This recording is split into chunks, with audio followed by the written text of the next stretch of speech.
Hola, soy Eugenia Pomarada. Hoy vamos a hablar de los antivirales de interés odontológico, específicamente de los antivirales utilizados para tratar infecciones herpéticas. Se los voy a desarrollar formulando preguntas y respuestas. Para entender el mecanismo de acción de los antivirales, primero debemos repasar brevemente qué es un virus. Entonces, ¿qué es un virus? Es una entidad biológica, ya que no tiene las características necesarias para ser considerada una célula. No tiene núcleos ni organelas. Está compuesto por un material genético que puede ser ADN o ARN dentro de una cápside, que es una cubierta proteica, rodeada o no de una envoltura vírica, que es una bicapa lipídica. Por esto se los puede denominar virus cubiertos o desnudos. ¿Cuáles son las características entonces de estos virus? Es un parásito intracelular obligado, es decir, ya que es acelular, como dijimos, no tiene organelas para multiplicarse, necesita de las enzimas y las macromoléculas de esta célula huésped para poder replicarse. Esta dependencia de esas funciones metabólicas de la célula es la principal dificultad para el desarrollo de una terapia antiviral. ¿Cuáles son los virus que afectan a la cavidad bucal? Tenemos los ADN cubiertos, como el virus del herpes simple 1 y 2, el virus de la varicela zóster y el citomegalovirus. Ahí están representando sus envolturas, su cubierta. Y los ARN cubiertos, que es el virus de la inmunodeficiencia humana que no desarrollaremos en esta clase. ¿Cuáles son los antivirales utilizados para tratar las patologías producidas por estos virus? Utilizamos los que inhiben la ADN polimerasa. Son los análogos de los nucleósidos, como el aciclovir y el ganciclovir, y los análogos de pirofosfatos, como el foscarnet.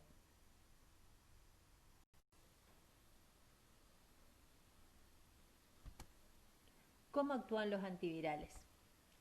O dicho de una manera más correcta, ¿cuál es su mecanismo de acción? El mecanismo de acción es inhibir la síntesis de ADN viral y la replicación viral.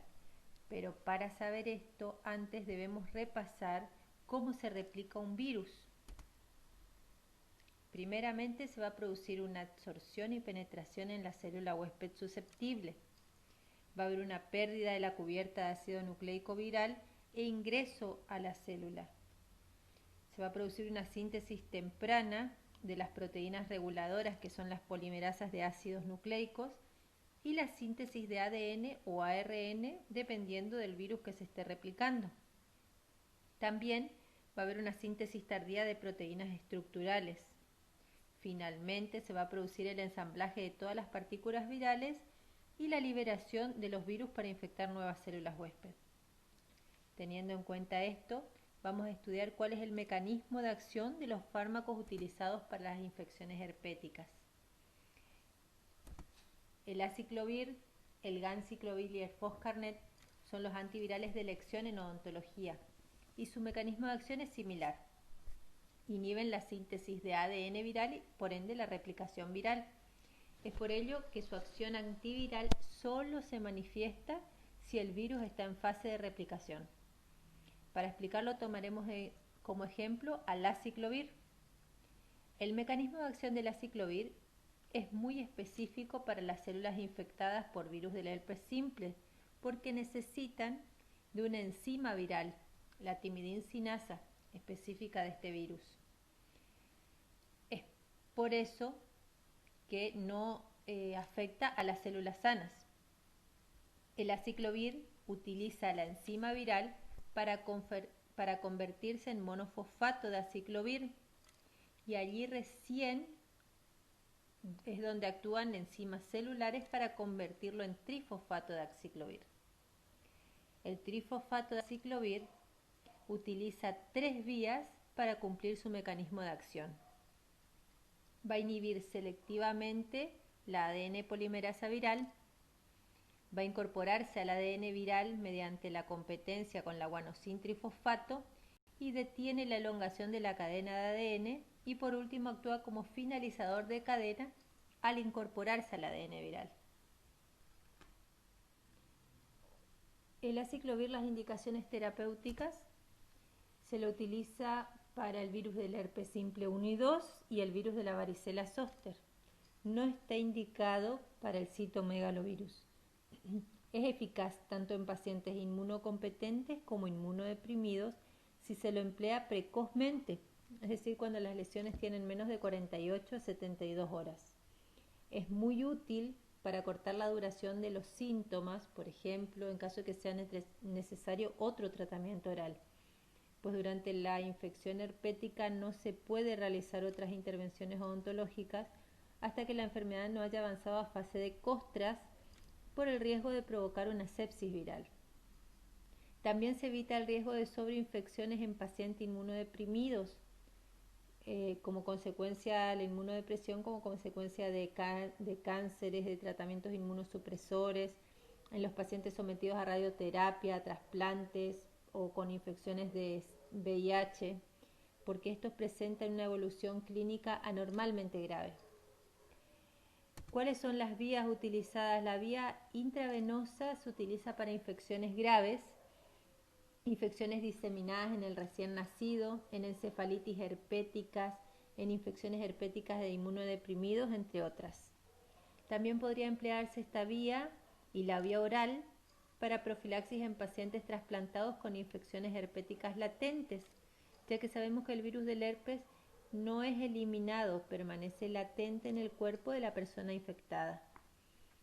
Otra vía utilizada es la vía oral para el herpes labial y genital. Acorta la duración de los síntomas si es administrado precozmente, especialmente si las recaídas son frecuentes. La vía tópica tiene escaso valor en el tratamiento labial y genital y podríamos tenerlo en embarazada, pero solo reservado para infecciones graves. La farmacocinética del aciclovir, las vías de administración puede ser oral. Esta vía es una vía lenta y variable, con una biodisponibilidad del 15 al 30% de la dosis administrada, alcanzando una concentración máxima plasmática a la hora y media o 2 horas y media. La vía intravenosa se alcanza dosis de hasta 10 veces superiores, mientras que en la vía tópica no se detectan concentraciones plasmáticas, aunque pueden alcanzar concentraciones en la epidermis basal de un 30 a un 50%. Tiene una biodisponibilidad oral del 15 al 30% de la dosis administrada, una escasa unión a proteínas plasmáticas de un 15%, tiene una difusión tisular excelente, es decir, que distribuye bien a la mayor parte de los tejidos, alcanzando una concentración de 130 veces mayor que en la plasmática en el riñón y en el pulmón. Atraviesa la barrera placentaria y el líquido cefalorraquídeo, donde se observan hasta el 50% de las concentraciones plasmáticas tanto por vía intravenosa como por vía oral. Las concentraciones alcanzadas en los fluidos de las vesículas que se producen por el herpes son similares a las plasmáticas. Tiene una semivida corta de 1 hora y media a 2 horas y media en pacientes con buena función renal. Por ello se requiere dosificaciones frecuentes de 5 a 6 veces por día. No se administra durante horas de sueño, pero en pacientes con insuficiencia renal grave puede aumentar hasta 20 horas, lo que obliga a modificar esa dosis. Hay que tener en cuenta que la hemodiálisis elimina el 60% del fármaco.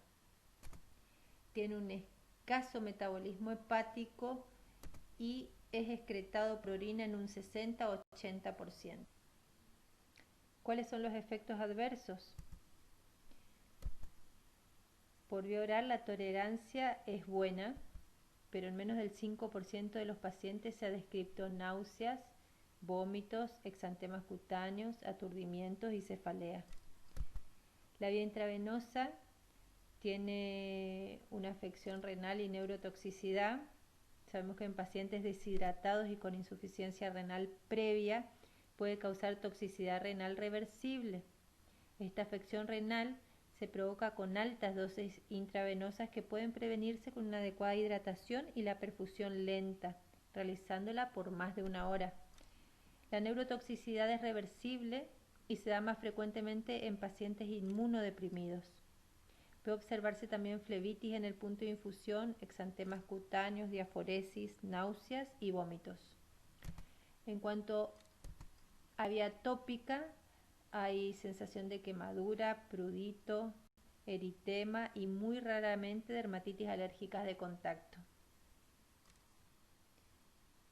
La dosis del herpes simple o la varicela zóster en adultos es por vía oral los comprimidos de 200 a 800 miligramos cada 4 horas por 7 días, 5 dosis diarias. No se administra en horas de sueño y la dosis intravenosa es de 5 a 10 miligramos por kilo de peso cada 8 horas y en caso de insuficiencia renal se deberá ajustar la dosis de acuerdo al aclaramiento de creatinina. El ganciclovir es un análogo del aciclovir. Es un antivírico de amplio espectro activo contra todos los herpes virus. El herpes simple 1 y 2, el citomegalovirus de la varicela zóster, el Epstein-Barr, el virus del herpes humano 6. Su actividad es de 10 a 100 veces superior al aciclovir en infecciones por citomegalovirus. Es por ello que, debido a su toxicidad, su indicación se restringe a infecciones por citomegalovirus en pacientes inmunodeprimidos tanto como para tratamiento como para profilaxis. El ganciclovir oral es una alternativa al tratamiento de mantenimiento en estos pacientes.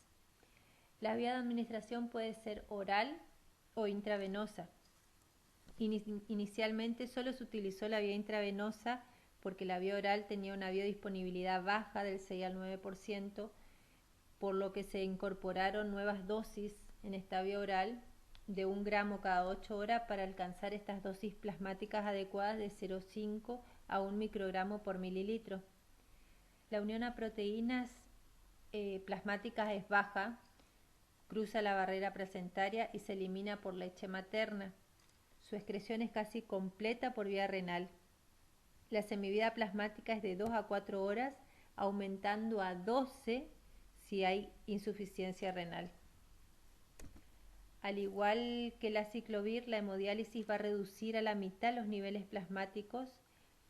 Tiene el mismo mecanismo de acción del aciclovir con la única diferencia que utiliza la fosfotransferasa codificada para la primera fosforilación.